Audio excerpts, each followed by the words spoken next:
The Secret to Answered Prayer, Part 2. In the first video, we learned the building blocks to answered prayer. 1. We ask from a posture of thanksgiving, and we frame our prayer picture perfectly. We use positive words to frame exactly what we want to experience right now. And we frame everything in the present tense. I am abundantly wealthy. I am happy and content with my life. I am a best-selling author. I am a world-renowned teacher and healer. As I make those statements, I naturally smile from the inside out. You know why? These are real, genuine desires of mine. And just thinking upon them makes me feel happy. It is the combination of the feeling and the words and the connection with the light within you that is the substance of all things and that exists throughout the entire universe and every other universe. So we ask from a place of thanksgiving while framing our prayer picture positively. 2, we do this with unmovable faith. We do this with a knowing. And in the video prior to this one, The Secret to Answered Prayer, we learned that there is a huge difference in the frequency of believing versus knowing. And there's a huge difference in wanting something and already having it. So if, for example, we framed our picture from a place of want, let me show you what happens. I want to be happy. The fact that I want to be happy implies that I am not presently happy. So if I keep putting into my subconscious thought, I want this happiness that I yet have attained. If I keep putting out into the universe, I want this happiness that I have yet to obtain. What I'm actually doing is saying to the universe, I would like to prolong or continue the state of wanting. That's different than the state of having. Do you see where I'm going with this? You have to be precise in your framing. So we frame it in the now. We're experiencing it now. And by framing it in the now moment, we should be able to feel the experience, the joy, the peace, the serenity, the confidence that it brings to have your desires fulfilled. But what is key in this is the unmovable faith that we talked about in the first video.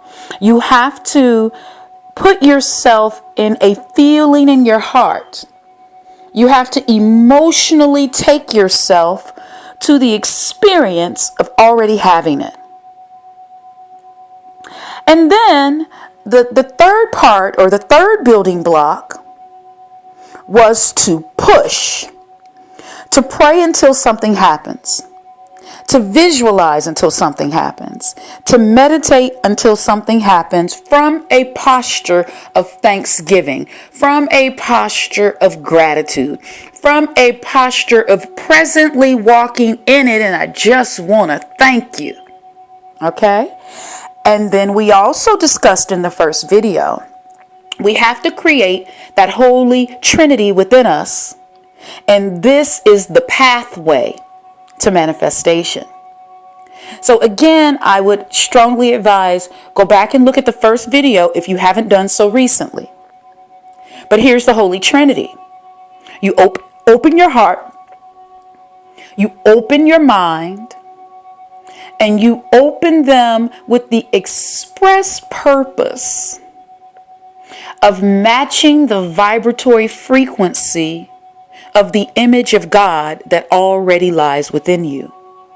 That image of God is the light within you. The light within you is conscious, meaning it has intelligence. The light within you has power to transform into whatever you think earnestly in your heart, right? And whatever you feel earnestly in your heart, then it all will come back to you multiplied. So we form that Holy Trinity by aligning our mind with our heart and aligning those two with the soul. The soul is the boss, in case you didn't know that. The soul is the made in his image part of you that is already perfect, that already knows everything that there ever has been to know. So you have perfection on the inside of you, and opening up your heart and mind to align with that perfection is the Holy Trinity. And once you establish that triangle and you put more depth on it, so now it becomes a pyramid, according to the law of magnetism, the law of attraction, the law of creation, these things must come forward from the unseen world into your experience. So in part 2 of The Secret to Answered Prayer, I want to give you more detail about the guarding the door of your mind, and also about uprooting the weeds in the subconscious mind. So for you to frame your prayer positively and perfectly, you have to uproot the weeds in your subconscious mind. And at the end of this video, it is my intention for you to be totally convinced that this is the number one step in manifesting your true desires. So we put heaven's soldiers and heaven's warriors at the door of our mind and at the door of our heart, and we guard them as the precious treasures they are. So what does it mean to stand guard at your mind? As soon as you notice a negative thought as the guard of your mind, you have to address that thought and vacate it from your palace. So let's just take a moment now and just be silent and observe your thoughts. For the next several minutes, just notice your thoughts. Don't judge them, don't categorize them. Just notice them. Just be an observer of whatever is flying through your head. These thoughts are very fast. Some of them will surprise you. Because if you take the time to do this exercise, you'll make comments about your appearance that aren't so nice. You'll make comments about your intelligence, about your achievements, about whether or not you're worthy. You'll express doubts and fears. Realistically, how can we magnetize ourselves to our desire when our subconscious programming is so filled of doubt, fear, and negativity? The answer is we can't. We have to address the subconscious mind because the subconscious mind is in operation 95% of the time that you're thinking. We have roughly about 60,000 subconscious thoughts per day. The majority of those 60,000 subconscious thoughts are not only repeats of the same thoughts, but they're mostly negative. So if I'm only thinking about and focusing on and nurturing my heart's desires 5% of the time that I'm using my brain, then it is crystal clear to me now why my desires have not shown up in my life. I can work the secret until I am blue in the face, but if I don't first correct the subconscious programming, then I will continue to create, manifest, and attract those things that match the vibratory frequency of the subconscious negative tape that I play 95% of the time. I set my intention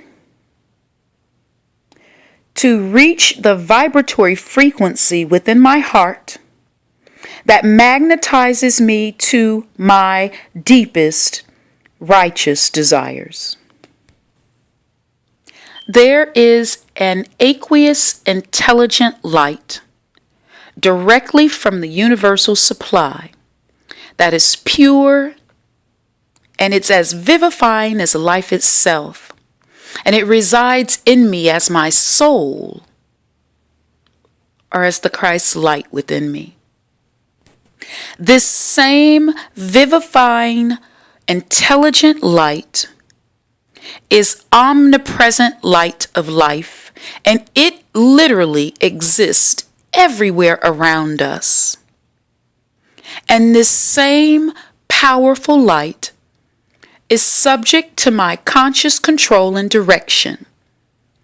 It will willingly be obedient to the love behind my command. The entire universe obeys the behest of love.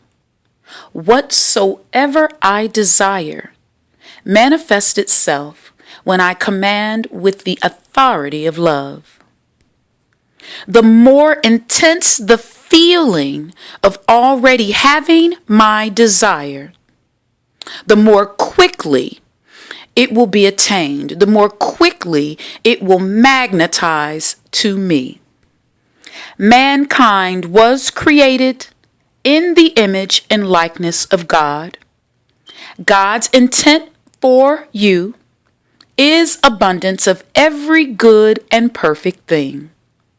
You have been granted divine authority and dominion by which to govern your earth, your world, your creations.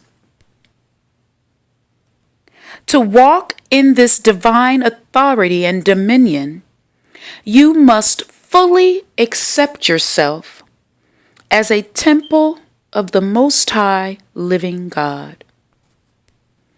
You must hold this truth in acknowledgement with eternal, never vacillating recognition. There is a great law of magnetic attraction in the universe. The eternal law of life.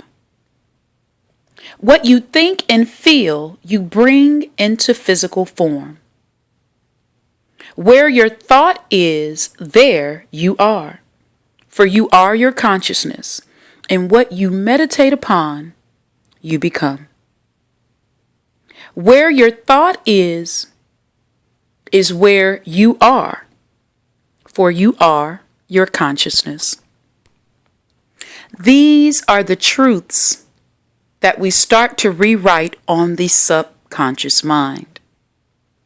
We must reprogram the subconscious mind with the truth of your dominion, the truth of the perfection that exists within you.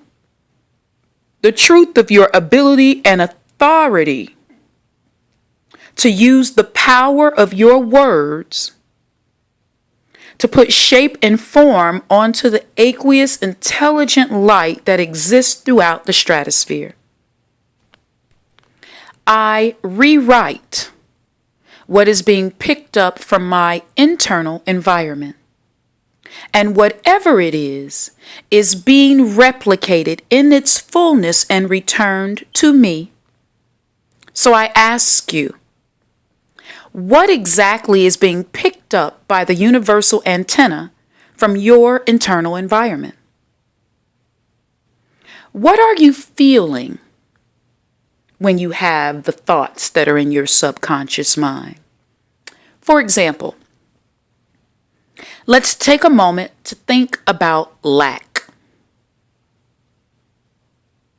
I don't have enough money to cover my bills. I don't have enough money to send myself to college. I don't have enough money to move into a better neighborhood. How does that feel when you have those thoughts? Does it bring a sense of anxiety, failure, depression, embarrassment? I'm not good enough. I'm not smart enough. Whatever feelings resonate within your heart when you think of lack, these exact feelings are being picked up by the universal antenna, multiplied and returned to your experience because that's exactly what you ordered.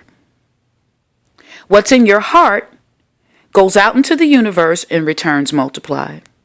What's in your mind goes out into the universe and is returned multiplied. So if you have conflicting messages, because we really have two minds. We have the conscious mind, the one that we are aware of that has creative power, and it's only operating 5% of the time. Then we have the subconscious mind, that thought that is under my awareness or under the radar, because it is so rote, it is so automatic, it's been playing for so long that it doesn't require any of my attention. But it is that program that is determining the quality of every creation in your experience. So as we examine for a moment what we just pictured, the lack of money to do all of these things, and we allowed ourselves to feel what lack feels like. So now if I'm standing as the guard at the door of my mind, and I'm noticing these thoughts of lack, and I'm noticing that I'm beginning to feel like a failure, I'm beginning to feel anxious, I'm beginning to feel depressed, I immediately halt that thought. So just like if you were trespassing and a police officer saw you and he immediately says, "What are you doing here? Do you have permission to be here? Let me see your ID." So he's not going to let you wander around the premises for 10 more minutes. He's going to stop you immediately in your tracks so he can resolve the situation. And I submit to you that you have to be just as vigilant when you're guarding the door to your mind. Because the thoughts in your mind are seeds, creative seeds that definitely will have a harvest. You cannot afford to keep weeds in the garden of your mind. So you immediately catch that thought, you halt it, and you evict it. Okay? And once you evict the thought, plug in a superior thought.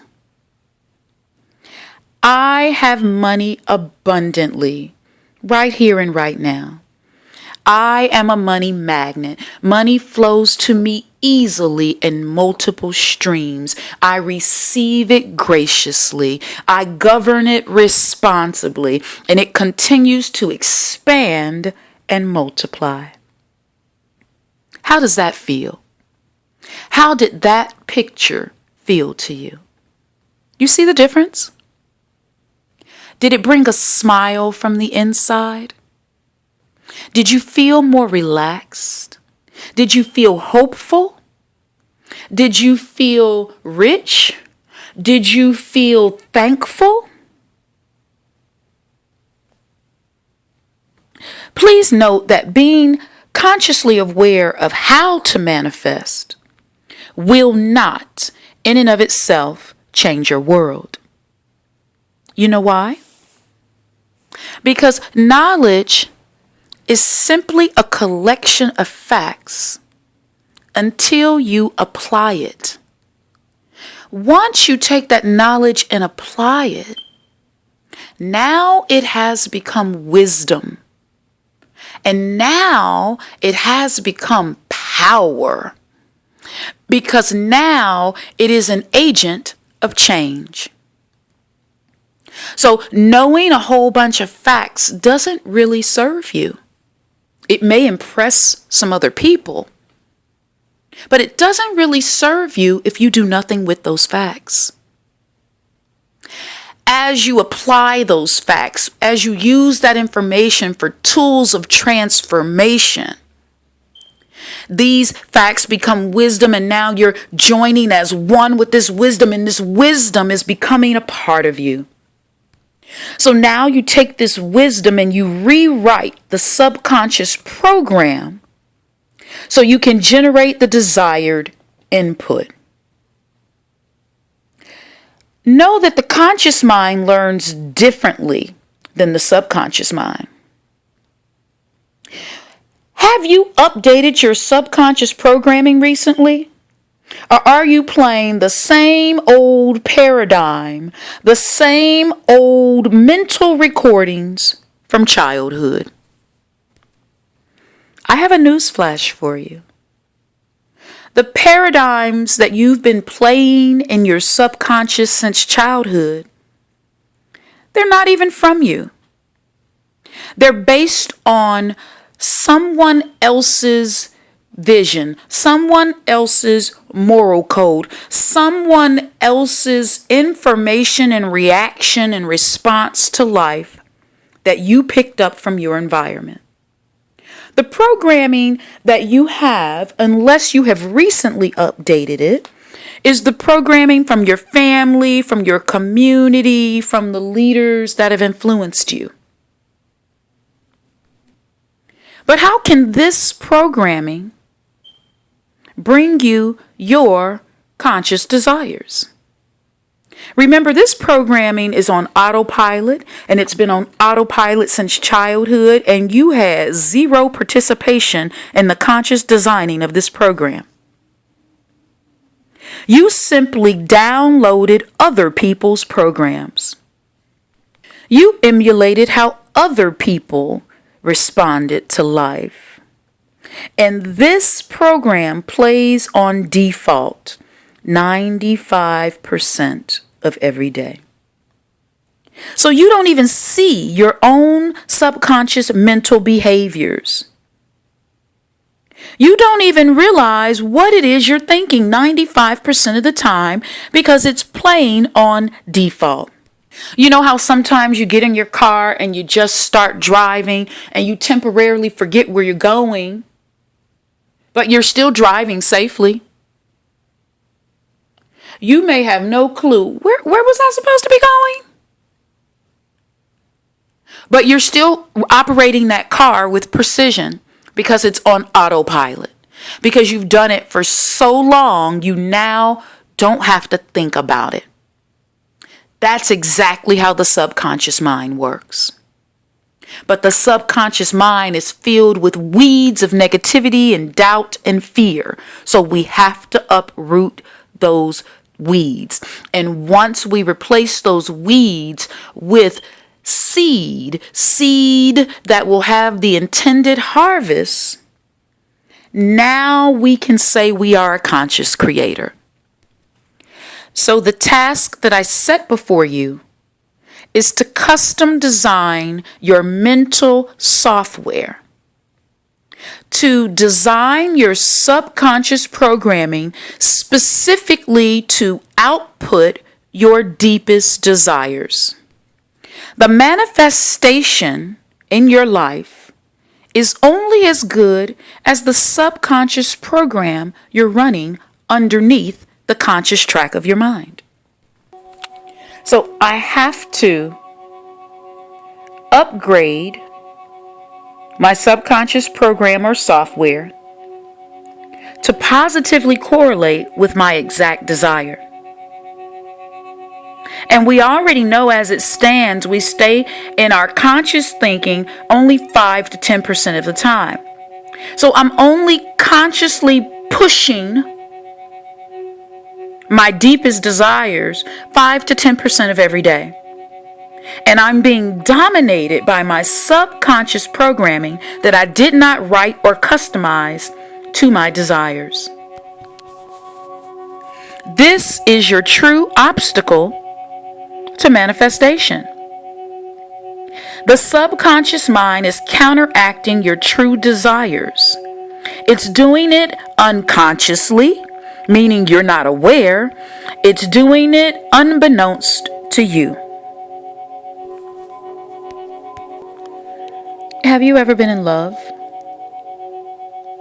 When I'm in love, I am constantly thinking about that person. It brings me so much joy to stay in the thoughts of the person I'm in love with. Why does it feel so good? It feels so good because you have actualized your desire, because you have brought heaven to you now on earth. When you're in love, it's on autopilot. Everything's automatic. You don't have to put a lot of thought into what you do. The love within you dictates your behavior, dictates your feeling, and you feel euphoric, do you not? Let's take a moment to recall how it feels to be in love.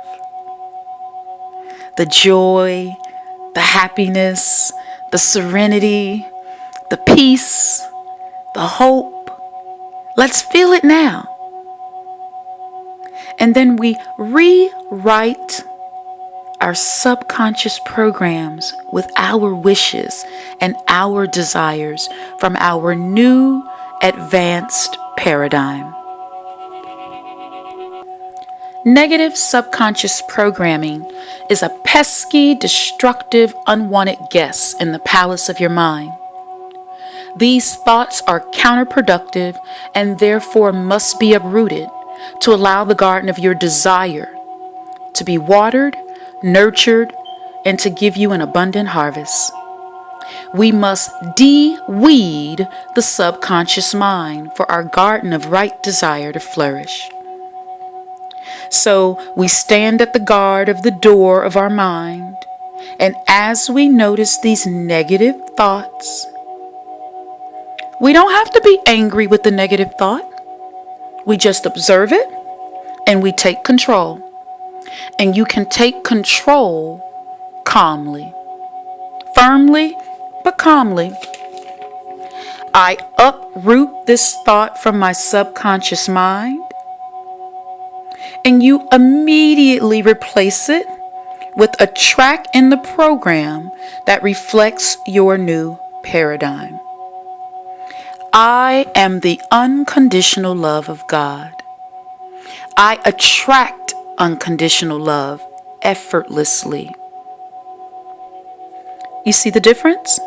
As opposed to having doubts and fear about love, we uproot those thoughts because they're counterproductive, and we replace them with a crystal clear picturing of exactly what we want the universe to bring us. Know this: the universe takes a snapshot of your thoughts, those thoughts that are deepest in your heart, and that's exactly what you get back. Nothing more, nothing less. So there is a level of harmonizing we must do between our conscious mind and our subconscious mind for this manifestation to actually occur the way that we intend. So let's do this exercise again of observing our thoughts. I'd like for you to take the next several minutes and quietly observe your thoughts. Don't judge them. Don't try to remember them. Simply notice them. Quietly observe.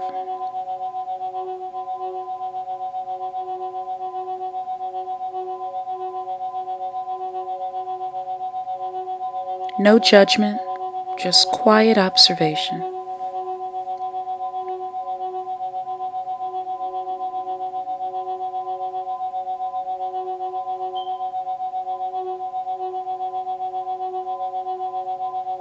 Just keep observing your thoughts. Notice the quality of your thoughts, but no judgment. Notice how many of the thoughts express doubt.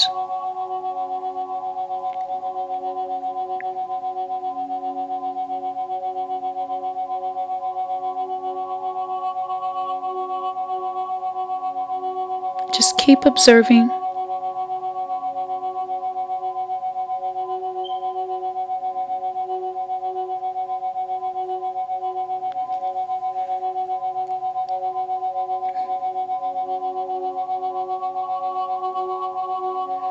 Now, this time when you notice a negative thought, stop.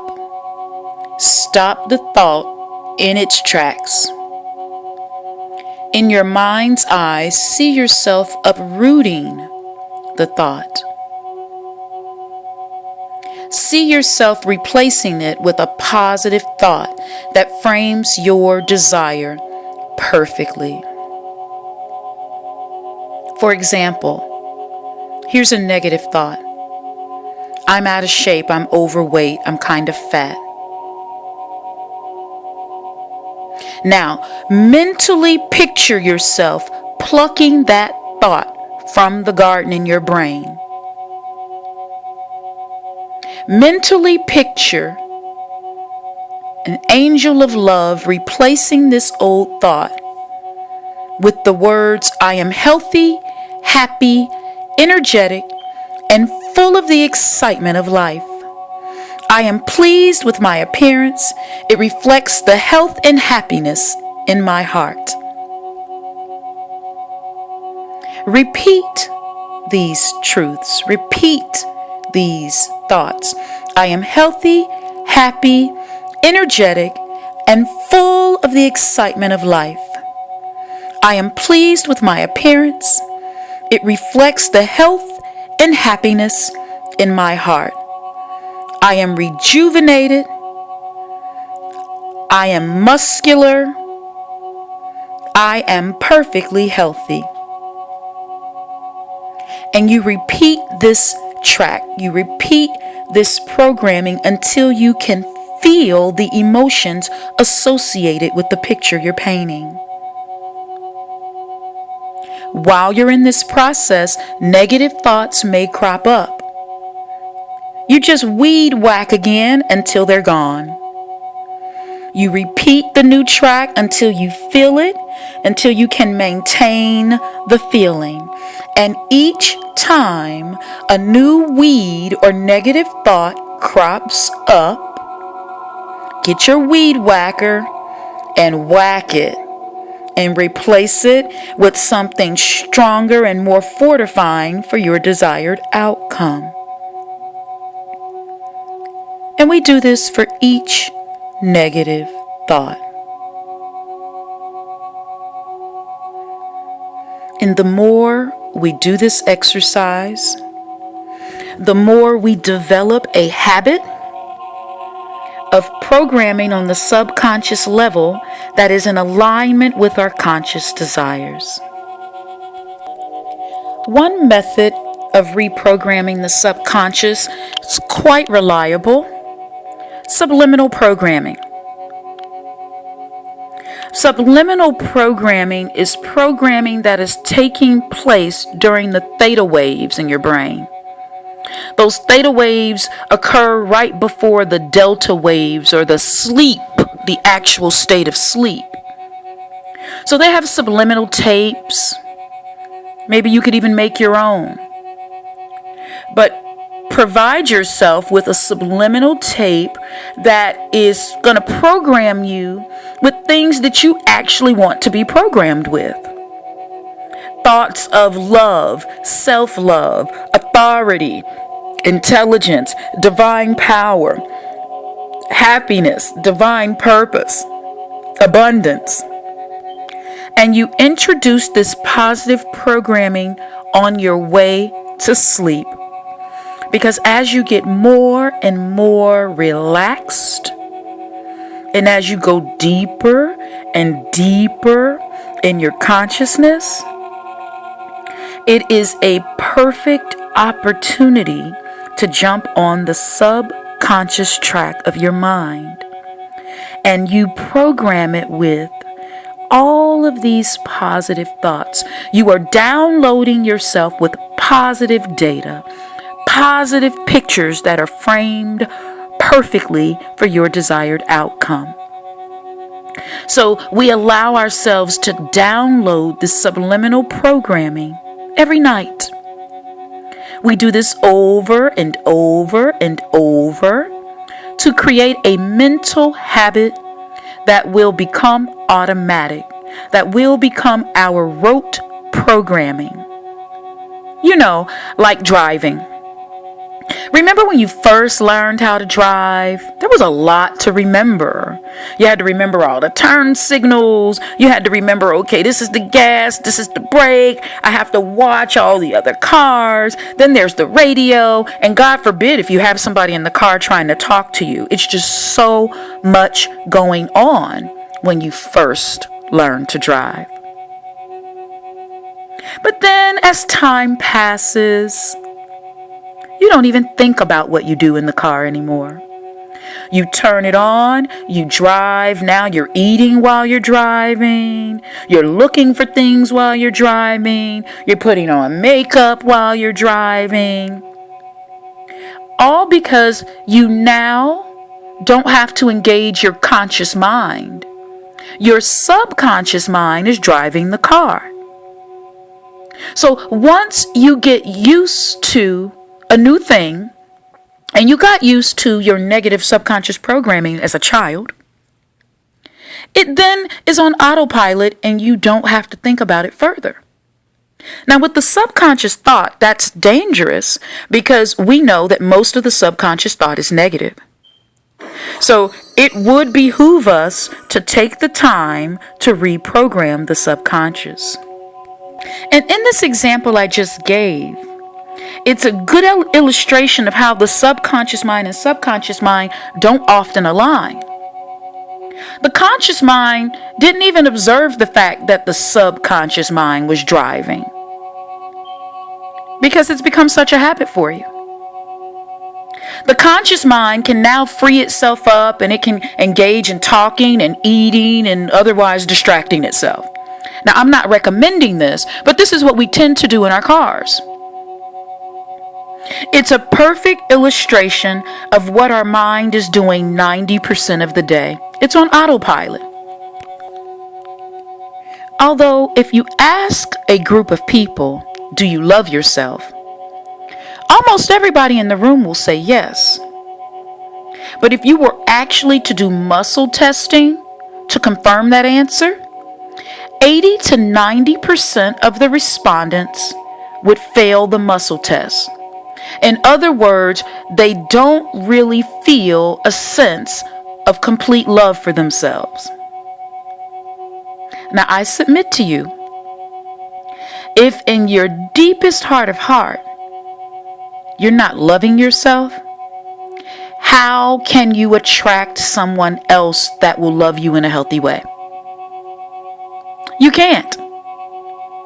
So it is worth everything to take the time to uproot the weeds of the subconscious mind and replace those weeds with fertile seed. You try it. Say this statement: I love myself unconditionally. How do you feel? Honestly.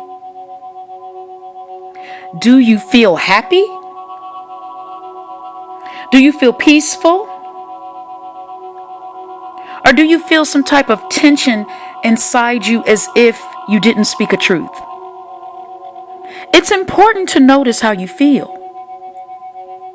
Because if you say to yourself, I love myself, but your internal self says, not so much, then we have a conflict. And we cannot manifest our deepest desires when we have a conflict between the conscious and subconscious mind.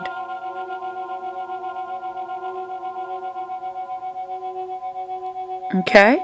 So the subliminal programming will help with that. The subliminal programming will eventually replace the old paradigm. Now, there's another exercise you can do called belief change, and when we were starting that. So you make the statement, you notice how you feel, you're honest with yourself. So if you're feeling some type of discordant energy, then you know, okay, I don't really believe this statement. And that's okay. Because we're working on ourselves and we have to acknowledge what needs work so that we can get dominion over it and authority over it. So this is what we do. Now, I want you to think of people you do love. I want you to think of things that you love, experiences that you love.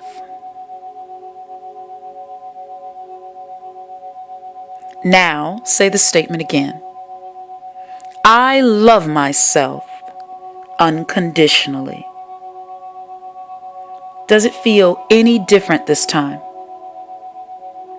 If it feels about the same, then you have to conjure up more loving memories and feelings and experiences. And then repeat the statement. I love myself unconditionally. What we're doing here is we are conjuring up in our mind, therefore in our heart, feelings and remembrances of love, so that when we make the statement, I love myself, it will match the vibratory frequency in our heart. And when we do this repeatedly, then it roots itself in the subconscious mind. And once we have the feeling of unconditional love for self in the subconscious mind, it now can become the habit. It now can be on autopilot. It now can be the rote behavior that is driving the 5% of our conscious thoughts. Do you see how that works? So we keep doing this until the subject of love feels good on the inside of you. So whenever you think of love, whether it's love of yourself, love of another, someone coming into your life to love you, you can recall those feelings of love whenever you think about this subject. Because it's important not to have fearful thoughts when you're thinking about love, because that's what you'll attract. So if we go back to this statement of I love myself, back when it resonated as false with us. So if we don't really believe that statement, this is the program we're operating on, because life is nothing other than a printout of your subconscious programming. So if in my subconscious, I love myself, but not fully,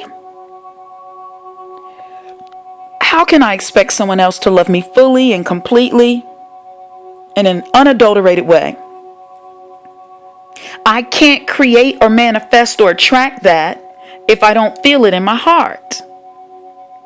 So I keep conjuring up feelings of unconditional love. I know God loves me unconditionally. I know my children love me unconditionally. I know that I'm a pretty good person. So think about the great things about yourself. Think about how pretty you are, how handsome you are, how intelligent you are. Think about how kind you are. Think about how creative you are. Think about how brilliant you have been, how you've blessed other people's lives. Think about the good in you. And repeat that statement. Because while I love myself is not a true statement deep in our heart, then we sabotage relationships, thereby proving ourselves right. And let me just say, I'd much rather be happy than right. So this is the one time when I want to be wrong. So I'm going to uproot this doubt and fear about unconditional love for me. Because if my creator thought enough of me to create me and manifest me and give me free will and fill me with the breath of life and fill me with gifts and talents, I am clearly lovable. If the all there is loves me unconditionally, then I must be worthy. So we continue the harmonization of our conscious and subconscious thoughts. And as we harmonize the conscious and subconscious thoughts to be on one accord with the desired reality, then the law of magnetism will attract more of this harmony into our lives. The law of magnetism will bring the reality of unconditional love and all of the other desires that I have put on that subconscious track of my mind. So now 95% of the time, I am now in alignment with my conscious desires. And when I am in alignment with my conscious desires, I can feel the reality of my desires right now. And it is in the constant, repetitive feeling of the reality of my desires before they show up that will magnetize them so powerfully that they have no choice but to come directly to me. I am Empress Nandi, and it is my honor and privilege to serve you. Stay tuned for part 3 of The Secret to Answered Prayer, and in the third video, I will show you how to visualize. I will show you how to create perfect pictures and go into the quiet space of meditation and picture your desired destiny until it becomes your now experience.